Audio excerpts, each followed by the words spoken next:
Yesu alitoa fundisho kwetu kuhusu ubatizo wa kweli. Ubatizo wa kweli ni wa maji mengi ambao Yesu alibatizwa. Yohana ndiye aliyembatiza Yesu katika mto wa Yordani. Tufate mfano wake Yesu Kristo, tubatizwe kwenye maji mengi. Twatakiwa kuwa na imani moja, dini moja na ubatizo mmoja.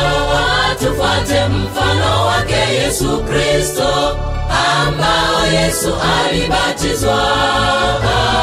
Ubatizo wa kweli ni ubatizo wa maji mengi. Ubatizo wa kweli ni ubatizo wa maji mengi.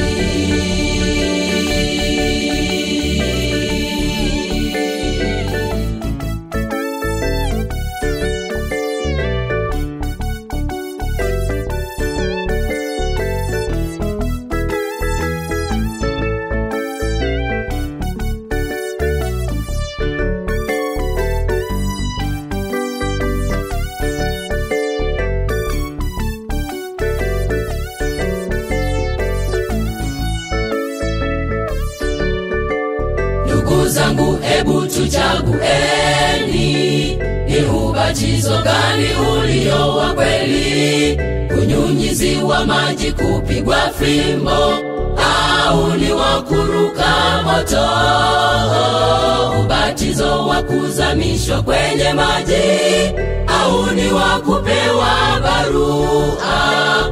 Tuchagueni hivi leo sasa ubatizo ulio wa kweli. Twatakiwa kuwa na imani moja, dini moja na ubatizo mmoja. Tufate mfano wake Yesu Kristo ambao Yesu alibatizwa. Ubatizo wa kweli ni ubatizo wa maji mengi. Ubatizo wa kweli ni ubatizo wa maji mengi. Twatakiwa kuwa na imani moja, dini moja na ubatizo mmoja. Tufate mfano wake Yesu Kristo ambao Yesu alibatizwa. Ubatizo wa kweli ni ubatizo wa maji mengi. Ubatizo wa kweli ni ubatizo wa maji mengi.